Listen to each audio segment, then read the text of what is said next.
Welcome to the unstartup chronicles. नमस्ते। नमस्ते जी, कैसे हैं सर आप? First class. चंडीगढ़ में आके एकदम गुलाबी हो गया। कैसा मौसम में तो बदलाव हो गया, सीधा महाराष्ट्र। वहाँ पे इतनी सर्दी नहीं मिलेगी जो यहाँ पे आपको मिलेगी। हाँ नहीं, इतनी सर्दी नहीं है। अप्रोक्सीमेटली अराउंड 12-13 डिग्री, यहाँ पे 5-6 डिग्री शुरू है, तो अच्छा लग रहा है मौसम। जैसे सर अभी बात कर रहे थे कि हर 12 किलोमीटर में, हर 15 किलोमीटर में एक बदलाव आ जाता है, आपके कल्चर में भी थोड़ा सा आ जाता है, खाने में भी आ जाता है। और अगर हम स्टेट से स्टेट जाएं, जैसे अभी आप इंडिया में ही महाराष्ट्र से पंजाब में, हिमाचल में आए हैं, टेम्परेचर में भी फर्क आ गया।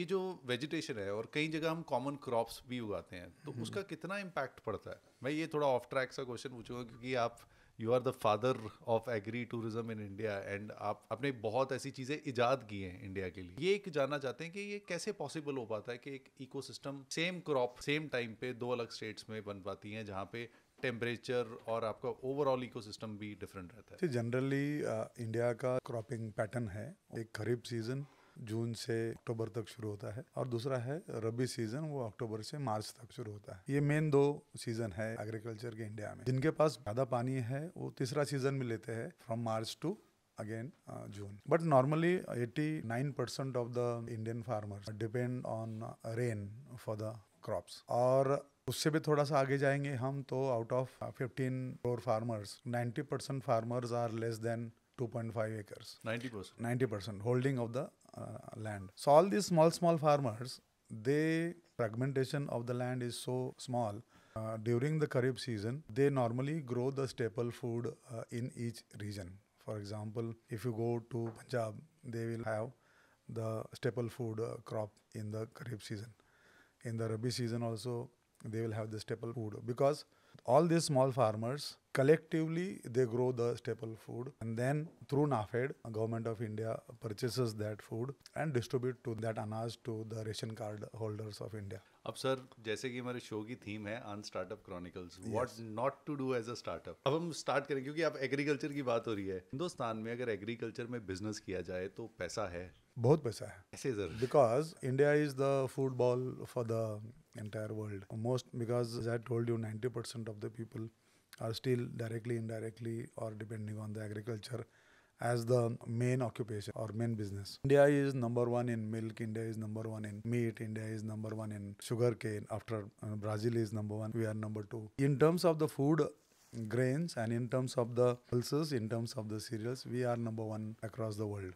40% of this goes waste because of the logistics. 40% of this is wasted because of not good transport, good shelf life, because food is the perishable item. If the entrepreneurs or if the startups comes into increasing the shelf life of food what we grow, I think in that there are $1 million business. One. And secondly, the logistics, because last year we had agitation in India saying that we want to take price in our hand. We want to sell our produce wherever we want, in whichever mandis which gives us the good rate for our crop. But when we talk about MSP जिसकी बात, yeah, minimum support. तो ये ऐसा है। तो startup में, और आपका जो क्वेश्चन था उसमें एग्रीकल्चर में definitely within there are so many verticals of startups in agriculture. I mean there is huge opportunity for the startups in agriculture. But a lot of people who come from farming families, they don't end up working in their farms. वो cities में जाते हैं और फिर city से वापस आ ही नहीं पाते। What is that reason why are not able to explore this? क्योंकि उनका तो बैकग्राउंड ही वो है, शुरू से देखा है, खेती होते देखा है, कई जनरेशन से खेती होती आ रही है, तो ये क्यों नहीं रुक पाते फिर farms? If you see the fresh agricultural produce, there is no much business in that. आप अगर समझो सब्जियां उगाते हैं तो सब्जियां बेच के आप पैसा कमाते हैं, लेकिन फिर सब्जियां का अगर वैल्यू एडिशन करेंगे आप, first value addition, second value addition, third value addition, वो करने में ही पैसा है, वो करने में बिजनेस है. फॉर एग्जांपल बनाना, तो selling a banana is almost around 40 rupees 50 rupees a KG. उसको आप पेपर्स बना दीजिए, वैल्यू बढ़ता है. उसका आप पाउडर बना दीजिए, वैल्यू बढ़ता है. तो ऐसा अगर वैल्यू एडिशन आप करते जाएंगे बेसिक एग्रीकल्चरल प्रोड्यूस की, तो आपको इसमें बिजनेस डेफिनेटली है. मतलब अगर फार्मर और मैन्युफैक्चरिंग प्लांट अगर जुड़ जाए तो फिर पैसा है। या फिर जैसे आपने बोला कि अगर banana chips, when you go to Kerala, so banana chips are sold in almost every second और थर्ड ग्रोसरी और स्टोर्स में बिकता है, और उनके लिए एक बहुत बड़ा बिजनेस भी है। हाँ, करेक्ट। अगर हम वही बनाना लेने जाएंगे तो वही 40 रुपए का अगर आएगा तो वो आपको टेक्निकली 100 रुपए या 150 रुपए का बिकता है यहाँ। Correct, correct. एक तो आपने ये पॉइंट बताया, but why are most of the farmers not able to explore that still, and पढ़े लिखे अगली जनरेशन होने के बावजूद भी still the numbers are very less. आपने जैसे बताया था 15 करोड़ से ज्यादा किसान, हाँ। किसान है। तो फ्रेगमेंटेशन है, छोटा छोटा लैंड होने के वजह से। बिकॉज मेरा अगर 2.5 एकड़ जगह है तो 2.5 एकड़ में मैं क्या उगाऊंगा और क्या फैक्ट्री लगाऊंगा और क्या करूंगा। That is the reason the concept came into India called farmers producers organisations, FPO. So there are now more than 10,000 FPOs all across India.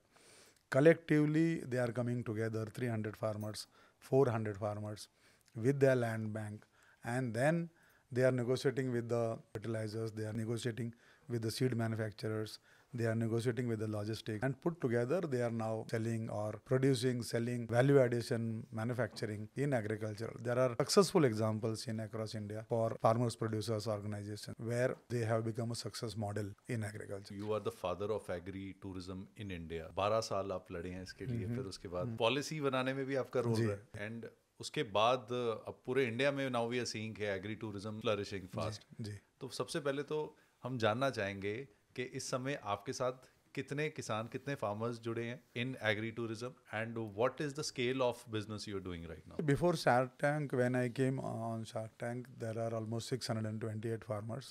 Now we have crossed 3,000 farmers 3,000? across Maharashtra. Not all of them are affiliated to us because after policy, now government also doing the registration of the farm, where giving permissions to the farmers to start an agri-tourism activity. So now initially people used to affiliate with us. Now they have the option because government registration has become now compulsory. Affiliation is not compulsory, that is optional. But people are still coming with us because farmer knows how to do the farming. We as organization, we are helping him to package his agriculture from tourism point of view. Because when guest will come to his farm, what has to do, what he does not to do, how he has to showcase his farm, how to do the farm tour activities, how to serve the food, how to go and do the village tour or any other activity, sightseeing activities. There he needs our help, and that is the reason people are still definitely increasing with us, coming with us. And now it has not limited only to the Maharashtra state. Now it has gone to Karnataka, Andhra Pradesh, Tamil Nadu, Telangana, here Gujarat. We have signed MOU with the Uttar Pradesh Tourism Department and hold the farmers, 18 districts of Uttar Pradesh. So it is now increasing dhire dhire. We want to take up this idea to almost more than 6,40,000 villages in India across 15 crore farmers. उसमें से देखते कितने होता है। Sir जैसे हम बात करते हैं नॉर्मली फार्मर का, अगर सोचें तो माइंड में आता है हिंदी में बात करेंगे और एक पर्टिकुलर डिमीनर आता है। आपकी इंग्लिश इतनी अच्छी है आई नो दैट आप इंग्लिश मीडियम स्कूल में पढ़े, but the way you speak and you are changing the perception of a farmer as well, कि फार्मर जैसे आप सोचते हो वैसा नहीं होता। Farmer is learned, farmer is good in communication skills, not only in Hindi और the native language but also in English, वो इंटरनेशनली भी कर सकते हैं। अब जानना चाहेंगे कि आपका एजुकेशन थी, एजुकेशन ने कितना आपको हेल्प किया कि ये एग्री टूरिज्म और जो आपका एक्सपीरियंस भी टूरिज्म में रहा, कितना उसका बेनिफिट हुआ, कितना इम्पॉर्टेंट है एक फार्मर के बच्चे को भी अच्छी एजुकेशन लेना, ये सब चीज़ों पे एक थोड़ा सा। नहीं, इसलिए मेरा बिकॉज घर में एक विजनरी पर्सन चाहिए होता है। For that I thank God for giving me a father who was 4th standard pass in our home. पिताजी मेरे 4th क्लास तक पढ़े। पिताजी को 6 भाई और 4 बहनें। हमारा जो घर था ऑलमोस्ट 22-23 रूम्स का घर हमारे खेत में है, मतलब हमारे विलेज में। काफी बड़ी, I think 26 plus people were there. Yes, I mean almost 40 plus, because I am the eldest in the next generation. ये सब हम लोग एक ही चूल्हे पे हमारा खाना होता था, हम लोग सब एक साथ रहते थे। और अभी तक मतलब आपको शायद ताजुब लगेगा कि हम बचपन से बड़े कैसे हुए हम पता ही नहीं चला, मगर इतना फास्ट हमारे बहनें भाई एक साथ रहते थे। हम लोग 10वीं तक एक साथ हम पढ़े हैं। पिताजी जो है वो हमारे गाँव के मुखिया थे वहाँ पे, 4th standard pass. Everybody from the village used to consult him for the marriages, for the education. I think for that reason he must have thought that my son also should study in English medium school. 3-4 भाई हमको उन्होंने बारामती में लेके आए, वहाँ से 10 kilometre farm से घर तक वहाँ लेके आए। फिर वहाँ पे उस टाइम क्रिश्चियन कम्युनिटीज की बहुत स्कूल्स होती थी, कॉन्वेंट स्कूल्स, तो वहाँ पे उन्होंने दाखिला मेरा किया। 10th तक हम लोग वहाँ पढ़े। और 10th के बाद पिताजी हमेशा ये चाहते थे कि मैं कुछ एग्रीकल्चर में पढ़ाई करूँ। तो 10th में sir, you will not believe, I was the first, The topper. I was a topper in 10th, and I was football team captain, volleyball team captain, basketball team captain, NCC, all that things were, You were the perfect student जो yeah, ऐसा बोल सकते हैं आप। 11th में other schools kids also came into college, 11th और 12th में। सब फिर मिक्स हो गया। तो ये मिक्स क्राउड हो गया और फिर वो मिक्स सूप हो गया, और उसके वजह से फिर जो नहीं चाहिए थे वो भी सब हो गया। और टॉपर से 12th में सीधा 51%। मतलब सीधा ही क्रैश। हाँ, मतलब डुबकी लगाया, स्कूबा डाइविंग किया। सीधा होने के बाद फिर एडमिशन मिलना मुश्किल हो गया एग्रीकल्चर में। And my father tried but unfortunately BSc agri का एडमिशन नहीं हो पाया। उस टाइम पिताजी कॉलेज में गए और प्रिंसिपल जी को पूछा उन्होंने, अभी नेक्स्ट बेस्ट क्या है। वो बोले कि अभी आप वाला जमाना जो है 91 से वो लिबरलाइजेशन हो जाएगा और ये तो कंप्यूटर का युग आने वाला है। तो बोले ठीक है, हम अभी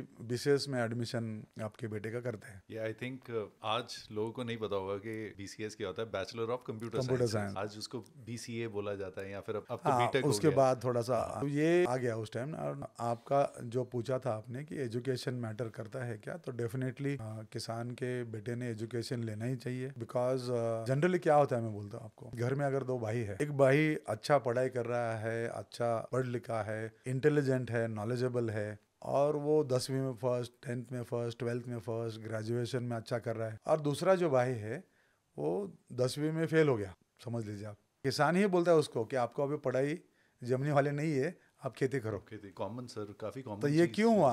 बिकॉज उस टाइम इतना नॉलेज, इंफॉर्मेशन आपने हाथ में नहीं था, या हाथ में नहीं इन द सेंस इतना रिक्वायर्ड भी नहीं था, because the farm equipments were very simple, the fertigation was not there, bullock cart ही ज्यादा। हाँ, मतलब इतना पेस्टिसाइड्स रिक्वायरमेंट जरूरी नहीं था। अगर रिक्वायरमेंट जरूरी है तो हम लोग घर पे ही पेस्टिसाइड, नीम का पाउडर वगैरह वो सब करके घर में ही तैयार करते थे। अभी प्रॉब्लम ये हुआ है कि अगर आप टमाटर का खेती करना करते हैं तो you have more than 19 pest to control. अगर आप सब्जियां लगाते, ये लगाते, तो आप ग्रेप्स के फार्म में जाके अगर आप देखेंगे तो आप जिंदगी में कभी ग्रेप्स नहीं खाए, इतना पेस्टिसाइड्स और इतना सब हो रहा है। तो ये क्या हुआ है कि हमारा पढ़ा हुआ लड़का अगर खेती में वापस आता है तो मुझे लगता है कि खेती के साथ साथ वो थोड़ा सा खेती का डेवलपमेंट भी करेगा, एंड खेती के साथ साथ उसको अच्छा, मतलब एक लाइवलीहुड का अपॉर्चुनिटी भी कैन स्टार्ट डूइंग दैट। मतलब ये होना चाहिए, जैसे एग्री टूरिज्म है, so if somebody wants to come back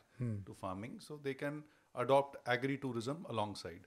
yes, because basically tourism आप कब शुरू कर सकते हैं, जब आपका एग्रीकल्चरल ऑलरेडी डेवलप्ड है। सो पहला एग्रीकल्चर आपको डेवलप करना है। You have to have integrated cropping approach. Integrated in the sense कि आपको सब्जी भी चाहिए, आपको फ्रूट्स भी चाहिए, आपको ट्रीज भी चाहिए, आपको हर्ब्स भी चाहिए। तो अलग अलग क्रॉपिंग के पैटर्न्स जो है वो आपको खेत में चाहिए। उसके बाद फिर लोगों को आप बुला सकते हैं कि बॉस मेरे पास ये है, तो आप देखने के लिए आ जाइए। दोनों क्रॉपिंग टूरिज्म में नहीं चलेगा, बिकॉज एक पूरा दिन आप शुगर केन उसको कितना दिखा सकते हैं। मतलब अगर कोई एग्री टूरिज्म में आना चाहता है तो पहले एग्रीकल्चरल सेटअप होना जरूरी है। 100% होना चाहिए। सर अगर हम बात करें शार्क टैंक एक ऐसा प्लेटफॉर्म आया है इंडिया में, शार्क टैंक इंडिया जब से आया है, तो बहुत सारी ऐसी चीजें, बहुत सारे ऐसे बिजनेसेस जो पहले जिसके बारे में लोगों को पता नहीं था जी। और जिसके बारे में लोग सीरियसली नहीं लेते थे, जी। But just because of the presence on Shark Tank lot of, जैसे आपने भी बताया कि आफ्टर शार्क टैंक फ्रॉम 638 अब आज 3000 से ज्यादा लोग जुड़े हैं। जी। तो टेक्निकली एक तो ये बेनिफिट, आपको मेजर बेनिफिट्स क्या हुए हैं शार्क टैंक पे एयर होने के बाद? आपको क्या क्या बेनिफिट्स दिखे हैं एग्री टूरिज्म में in general, also in your enterprise as well? Benefit in the sense कि थोड़ा सा सेलिब्रिटी फीलिंग आया है करके। एयरपोर्ट पे लोग पिक्चर निकालते हैं, फोटो निकालते हैं, किधर जाते हो तो लोग पहचानने लगे हैं थोड़ा सा, क्या अरे आप, हाँ हमने देखा था आपको शार्क टैंक पे। Apart from that, Shark Tank has given the identity to the farmer. Shark Tank has given identity to the concept called agri tourism. कि ऐसा हो सकता है because agriculture is our basic. So basic होने के बाद थोड़ा सा आदमी सेटल होने के बाद टूरिज्म की तरफ जाता है।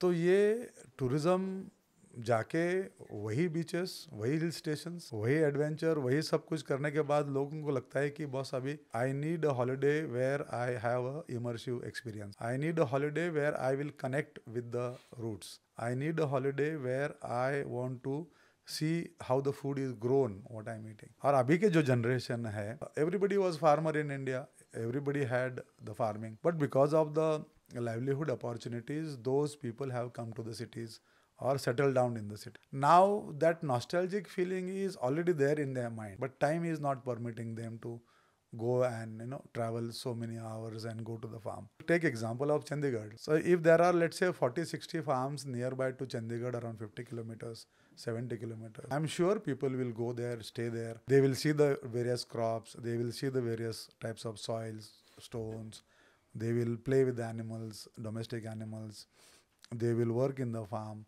तो ये सब होगा. Why? Because there is a need now for a peaceful holiday. There is a need for people to have that nostalgic feeling. After COVID, it has become, the villages have become the healing destinations, because fresh hawa, fresh पानी, एक holistic holiday हो जाती है. इसलिए लोग उसके तरफ जा रहे हैं. और shark tank has given a good platform for this concept across India. But जब शो पे थे तो एवरीथिंग वाज परफेक्ट, आपकी पिच भी अच्छी थी, सब कुछ था.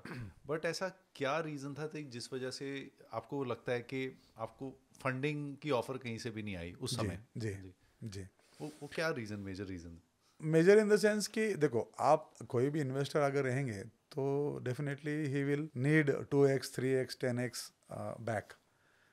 वो तो चाहिए उसको, because that is the reason they are there, that is the reason they are investing with us. उनको लगा होगा शायद कि ये हमको जो चाहिए 10x अमाउंट इतने साल में, मतलब लिमिटेड नंबर ऑफ ईयर्स में, शायद वो नहीं दे सकते हैं, तो इसलिए शायद उन्होंने नहीं दिया होगा. पर आपको क्या लगता है वो सही थे, गलत थे?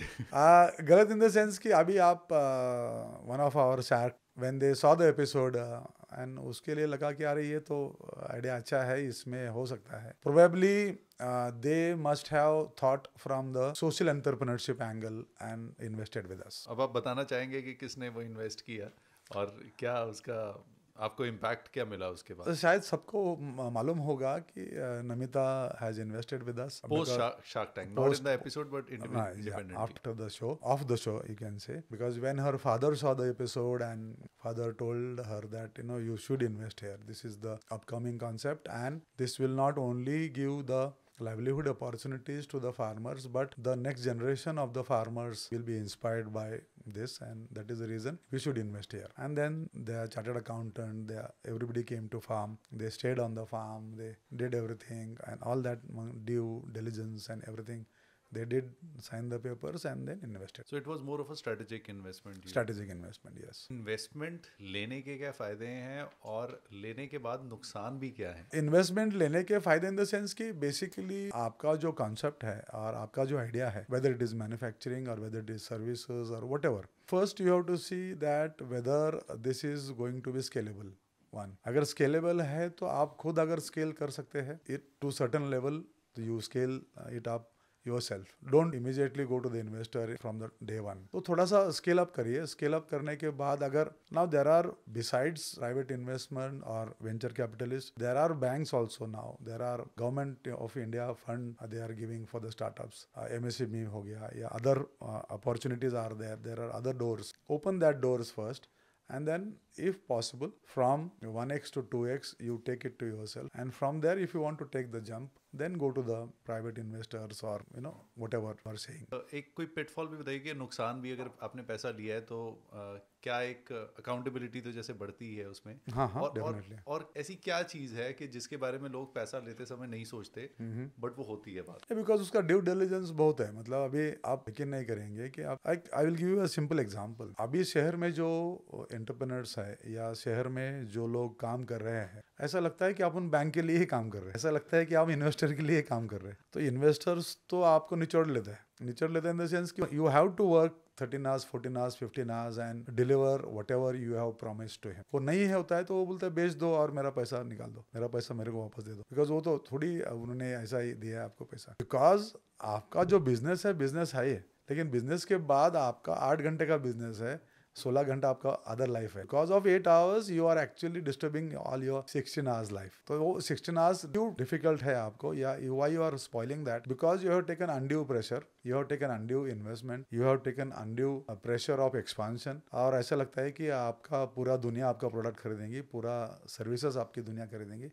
ऐसा नहीं होता है. You set up the your self objective कि बॉस मुझे 5 साल में क्या करना है.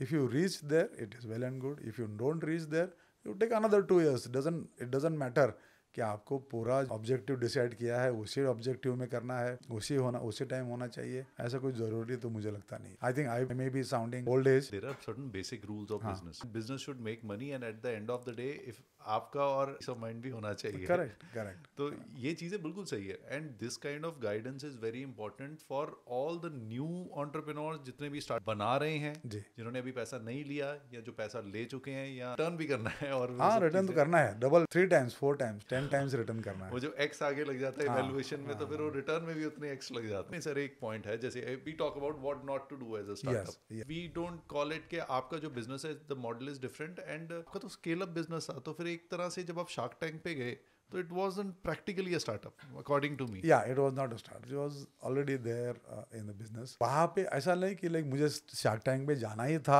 और कुछ भी करके मैं शार्क टैंक में जाऊंगा, ऐसा कुछ हुआ नहीं था. Because my wife loves Kaun Banega Crorepati show and Indian Idol and other show was going on. So every Saturday Sunday when we come, because we go early to the bed. 7-7:30 बजे हम लोग खाना खाते हैं. वो शो 9 बजे था, सैटरडे संडे होता है शो. फिर हम लोग शो देख रहे थे, उस टाइम ऐड आया कि ऐसा ऐसा है, आपका अगर आइडिया अच्छा है आप इसमें ईमेल कर सकते हैं. ऐसे randomly. randomly during the show only on the mobile I sent, because 1 page 2 page मेरा आइडिया था तो मैंने भेज दिया during the show only. So after 1 week I got the email saying that your idea has been shortlisted. So आप मुंबई में आप ये डेट पे जो आपका 3 साल का बैलेंस शीट है वो सब भेज दीजिए, ऑल द डॉक्यूमेंट. मैंने भेजा वो डॉक्यूमेंट. 2 महीने के बाद एक ईमेल आया कि आपको डमी शार्क के सामने ऐसा ऐसा करना है, पिच करना है, तो आप बॉम्बे में एक दिन आइए. वेस्टर्न होटल में हमारा प्रोग्राम हुआ था. फुल वैसी पिच थी जैसे. हाँ, मतलब डमी शार्क्स बैठे थे और नॉट नेसेसरली ऑल दैट तामझाम नहीं था. नॉर्मली हम लोग प्रेजेंटेशन पीपीटी पे हमने दिया, सब कुछ किया. उसके बाद फिर अक्टूबर नवंबर में ईमेल आया. फिल्म सिटी में 5 दिन का हमारा शूटिंग था. अलग अलग जो भी शॉर्टलिस्टेड हुए थे, जू में हमारा होटल किया था उन्होंने. फिर जैसे जैसा शेड्यूल आता था वैसा हम लोग फिल्म सिटी में जाके वो शूटिंग करते थे. तो हमारा शार्क टैंक का मेरा ये 2.5 आवर्स का शूटिंग हुआ था. उसमें से फिर उन्होंने 13 मिनट का वो पिच लिया. Technically there also a show. तो शो yes. जब आप वहां पे गए थे तो ओवरऑल आपका एक्सपीरियंस कैसा था? Why should a startup pitch for going to the shark tank India? अगर कोई स्टार्टअप है, आइडिया अच्छा है, तो उन्हें शार्क टैंक में क्यों अप्लाई करना चाहिए? शार्क टैंक में अप्लाई इन द सेंस कि it's a huge platform. Millions of people watch that because this episode has been I think viewed by more than 5.3 million people. Shark Tanks gives you the platform, definitely gives you a platform to your idea or the services. Shark Tank में जाना ही चाहिए ऐसा कुछ जरूर नहीं, because there are now other platforms also all over the world, all over India. आप वही platform पे भी चूज कर सकते हैं, ऐसा नहीं कि नहीं है. उसी प्लेटफॉर्म में गए तो आपका इन्वेस्टमेंट मिलेगा ऐसा भी नहीं है, बिकॉज आपके फ्रेंड्स, रिलेटिव्स, बैंकर्स, आपके सिटी में लोग हैं जो इन्वेस्टर ऑलरेडी कर सकते हैं, उनको भी आप पूछिए जाके. शार्क टैंक का ये थोड़ा सा क्या हुआ है, ग्लैमर क्वेश्चन. हाँ, थोड़ा ग्लैमर के वजह से, क्योंकि वो टीवी पे आती है, बहुत लोग देखते हैं, तो पब्लिसिटी अच्छी मिलती है. जाना जरूरी नहीं है, लेकिन आपको अगर डेफिनेटली चांस मिलता है, given an opportunity and you got the break there and the shark tank door opens for you, definitely enter. Apart from Namita, who was your second favorite shark over there? सभी लोग थे, because 5 days we were there. सबके vanity van में जाके मैं डब्बा खाता था, because मेरा डब्बा कभी कभी घर से आता था. और फिर अमन को मेरा फूड बहुत अच्छा लगता था. पांडुराम मुझे बोलता था, पांडुरंग नहीं, पांडुराम. 1-2 इवेंट में मुंबई में चार्टर्ड अकाउंटेंट का इवेंट्स में आए थे वो लोग. Since you know that from Mumbai से मेरा फार्म थोड़ा नजदीक है, तो उन्होंने मुझे मुंबई में बुला के लिया, इंट्रोड्यूस किया सब लोगों को उधर के, ऐसा ऐसा है. अनुपम जी कॉन्टेक्ट में है. रितेश अग्रवाल बाद में सेकंड सीजन में आए थे, लेकिन he wanted to invest with us. Make My Trip wanted to, because Namita introduce me to Make My Trip. For them it is just a product. For Make My Trip और for Ritesh OYO, for them it is a product. It is not attachment to the farmer. Because they themselves don't know the pitfalls or they don't know the difficulties of the farmer. I don't know how much they are going to gel. They would have taken the agritourism concept to across India within very less time. But I also believe in organic growth. Organic अगर growth नहीं हुआ है आपका, तो you will go haywire and you will not know what to do when. Sir इसी point पे कब किसी भी स्टार्टअप या किसी बिजनेस को पैसा लेने के बारे सोचना चाहिए या पैसा लेना चाहिए? वो कब होना चाहिए, वो क्या स्टेज होनी चाहिए business? Definite, that is I am saying you, because अगर आपको ऑर्गेनिकली ग्रोथ हो रहा है एंड ऑर्गेनिकली एक्सपेक्टेड ग्रोथ हो रहा है तो you don't have to go to the investor. अगर आपको लगता है कि बॉस मेरा आइडिया है तो दूसरा कोई तो भी ले लेगा, या for I go there somebody will go there, let him go, कोई फर्क नहीं पड़ता है. इंडिया में बहुत पॉपुलेशन है, we are 1.4 billion people are there. इतना पॉपुलेशन है, इतना सब कुछ है. Alone Tata group cannot do anything, alone Bharti Airtel cannot do anything. You will require people, you will require other people in the same product category, same service category, same manufacturing category. वो चलता रहेगा, ऐसा कोई प्रॉब्लम आएगा नहीं. But you can sustain your organic growth, I think it is well and good. जैसे sustainable growth की बात कर रहे हैं, एक सर आपकी तरफ से हम चाह रहे हैं कि सभी स्टार्टअप्स को एक मैसेज जाए, कोई भी जब बिजनेस बिल्ड करें या स्टार्टअप बिल्ड करें तो क्या एक थॉट प्रोसेस लेके करें, टारगेट हो, फंड रेजिंग ना हो. ये पहले आपसे एक सवाल पूछूंगा, फिर उसके बाद एक और इंटरेस्टिंग क्वेश्चन. या अगर आपको फंड रेजिंग ही आपके दिमाग में है, you are actually losing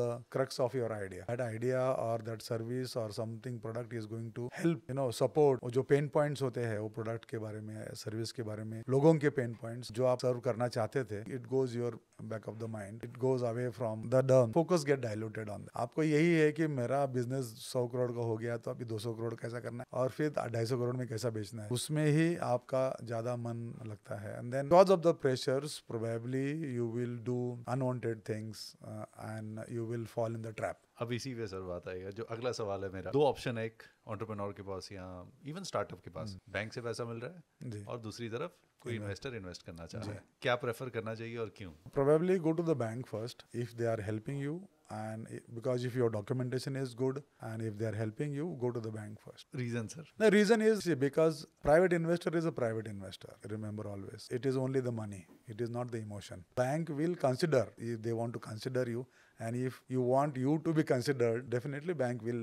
reconsider your proposals and everything. Private investor will not consider that. इसका जो नेक्स्ट लेवल है सर, अगर बिजनेस स्केल अप हो जाए तो उसमें you have an option, either you get money from a VC और you go public, तो उसमें क्या करना चाहिए? Public is better.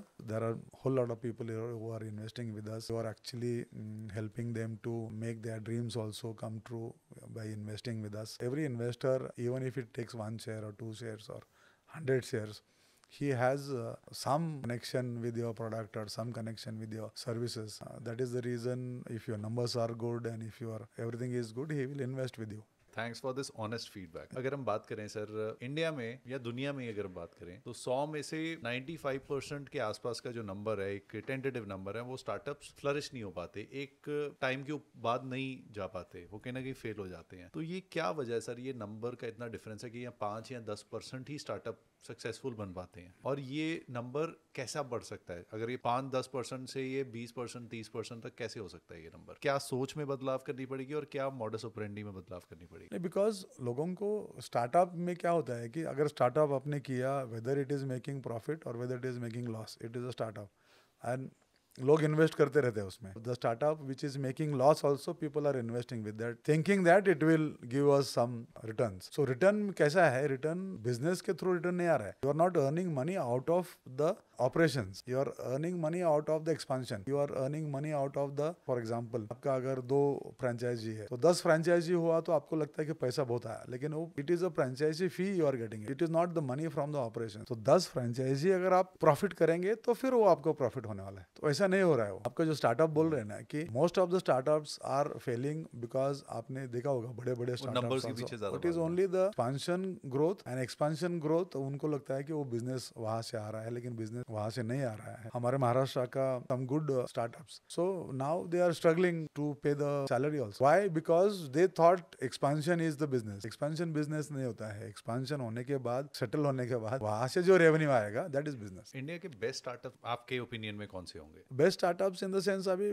बहुत सारे हैं, लेकिन I don't want to name it here, but बहुत सारे स्टार्टअप्स ऐसे हैं कि वो सक्सेसफुल हुए हैं, और बहुत सारे इतने स्टार्टअप्स हैं दे आर नोवेयर नाउ. कोई एक ऐसा नाम लेना चाहेंगे जो आपका फेवरेट है स्टार्टअप इंडिया में, और जिसने आपको लगता है कि लोगों की जिंदगी में इम्पैक्ट भी डाला है और पैसा भी कमाया? From Maharashtra, you take a startup called Sahyadri Farms. So Sahyadri Farm, he is just an agricultural graduate. He was also working in some other companies. He came together and he started collective farming with almost 300 farmers first by the Sahyadri Farmers Producers Organization. His name is Mr. Vilas Shinde. Today he has 30,000 farmers, and collectively they are doing farming of grapes, they are doing farming of okra, they are doing farming of lot of things. They have now 123 products. They are 100% export oriented products. They are exporting to the European countries, almost Australia, New Zealand here. And last month they got $300 million Australian dollar investment from the Australian company. Organically they have grown slowly. One of the successful model in agriculture, that how the startup should be. And because out of 30,000 farmers, they elect 23 board of directors, and out of 23 board of directors there is one chairman, managing director. They run the operations. On this basis also, you don't have to be having a well educated in management or something to have a good startup in India.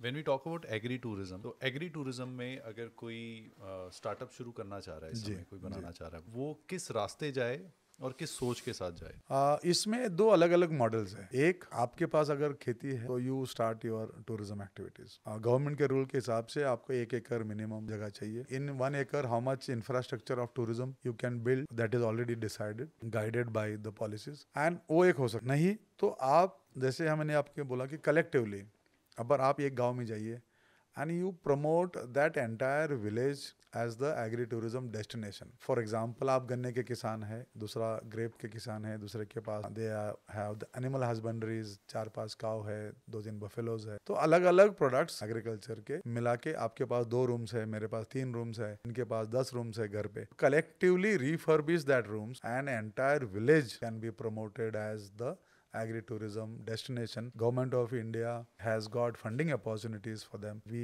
have the scheme called Rural Tourism Upliftment Scheme, and they get 50 lakh rupees grant to promote or develop a that village or village. So 50 lakh rupees are given to the entire village. हाँ, मतलब for the tourism committee. तो आप गांव में से 2-3 लोग इकट्ठा आके एक टूरिज्म कमेटी बना दीजिए 11-12 लोगों का, और वैसा भी आप रूरल टूरिज्म का प्रमोशन आप कर सकते. So अगर अभी किसी के फार्म नहीं है और वो सोचता है कि मुझे एग्री टूरिज्म में कुछ करना है, तो उनका पहला स्टेप क्या होना चाहिए? ये तो खुद का शुरू हुआ, विलेज का होता है. अगर नहीं है तो जो एग्री टूरिज्म किसान ने चालू किया है उसका एक मार्केटिंग सपोर्ट करके आप आपका स्टार्टअप शुरू कर सकते. उसका बुकिंग साइट बना दीजिए, या आप उसका सोशल मीडिया हैंडल कर दीजिए. जो भी आप करना है किसान के लिए मदद, तो उसका 100 रुपीज का अगर उसको बुकिंग मिलता है तो आपको 20 रुपए मिलने वाला है, किसान का 80 रुपीज जाने वाला है. तो उसमें भी एक अच्छा स्टार्टअप हो सकता है. तो ये एग्री टेक हो जाएगा साथ. हाँ, व्हाटएवर. बुकिंग इंजन, जैसे अमन जी बोले थे कि आप एक बुकिंग इंजन कर दिया. अच्छा, ऐसा अगर स्टार्टअप हो सकता है बुकिंग. आपके सर ऑलमोस्ट 22 साल का सफर है अभी, जो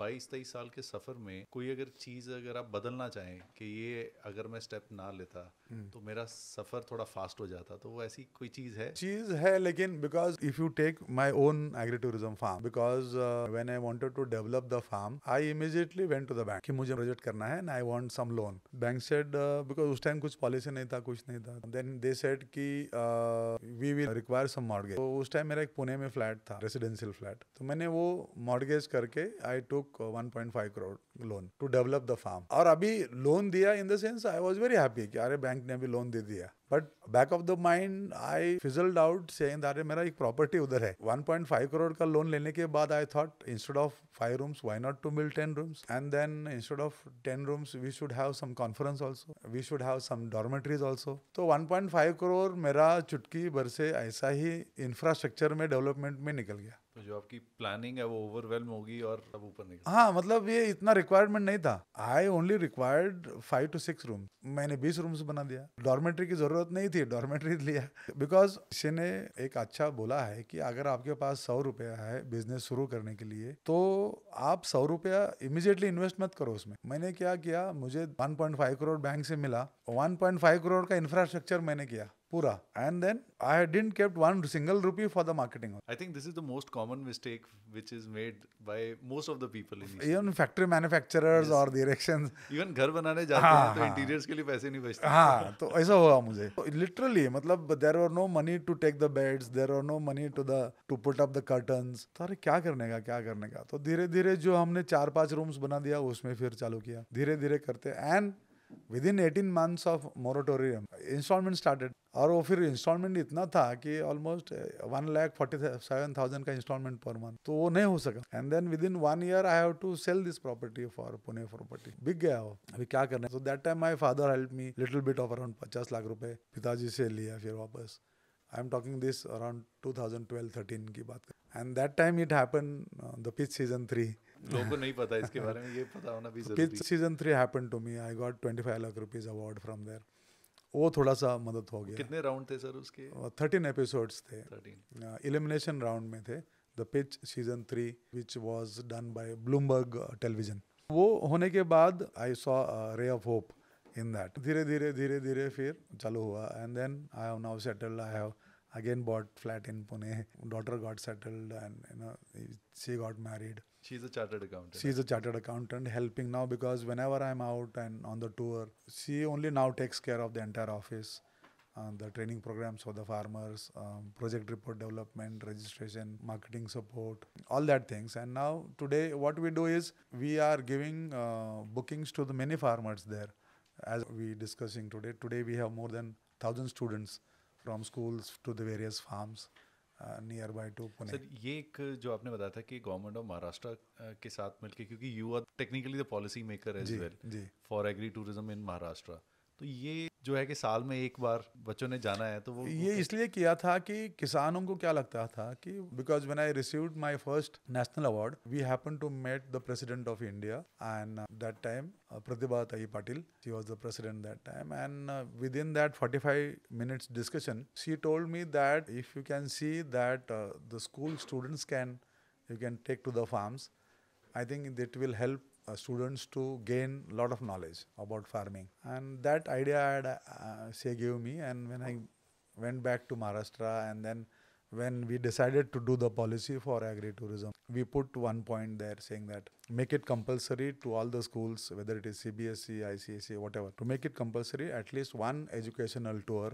to agri-tourism farm.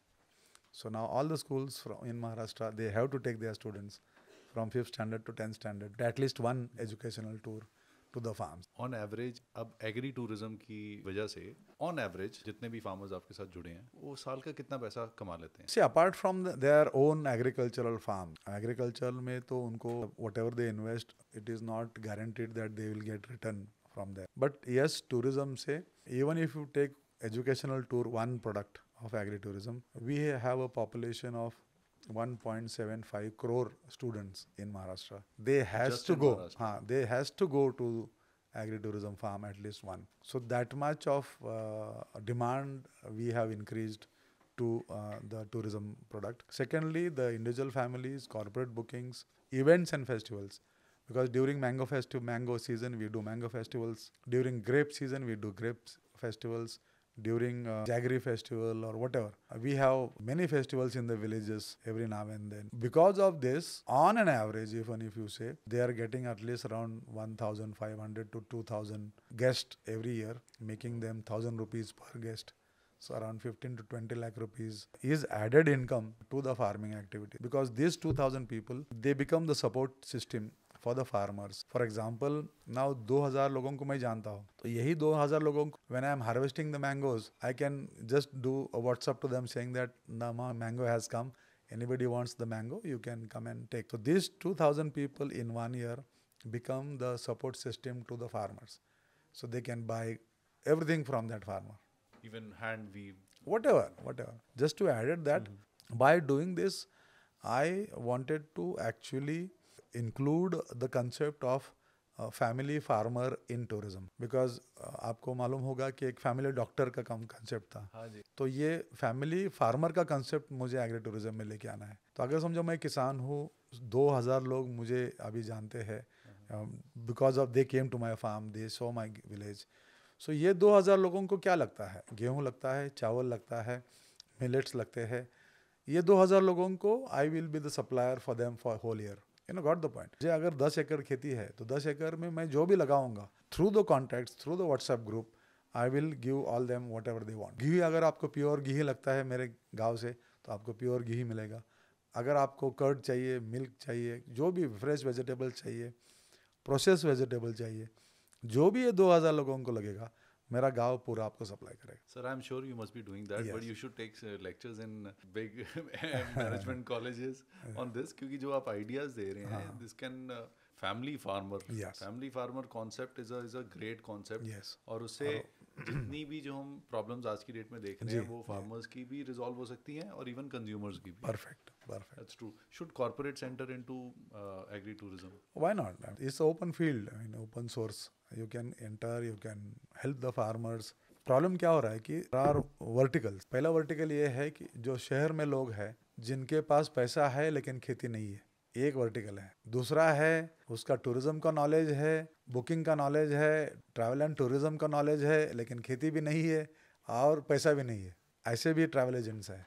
किसान है, खेती है, लेकिन पैसा नहीं है, टूरिज्म का नॉलेज नहीं है. Collaborative. So what I want is like, we second platform we are coming up, connecting all these dots. A company or the investor connecting to the farmers, travel agent connecting to the farmers, bankers connecting to the farmers. In your current ये सब हम लोग अभी organization. कर रहे हैं. So every year annual we are going to take this collaborative conference where investors, farmers, tourism people, tourism stakeholders, tech people, booking engines, all these people will come together, and every year now we are thinking of having a collaborative conference for this. It's amazing actually. बहुत मज़ा आ रहा है आपसे बात करके. जाते समय मैं चाह रहा हूँ कि एक 5 टॉप 5 टिप्स चाह रहा हूँ सभी स्टार्टअप्स के लिए, जो वो ना करें उनका समय भी बहुत बचेगा और they will not end up losing their startup and then doing a job. क्योंकि ये एक स्टार्टअप्स का एक फेयर भी होता है कि we don't want to go back to the corporate as well, जो हम छोड़ के एक क्योंकि सपने ड्रीम के साथ आए हैं.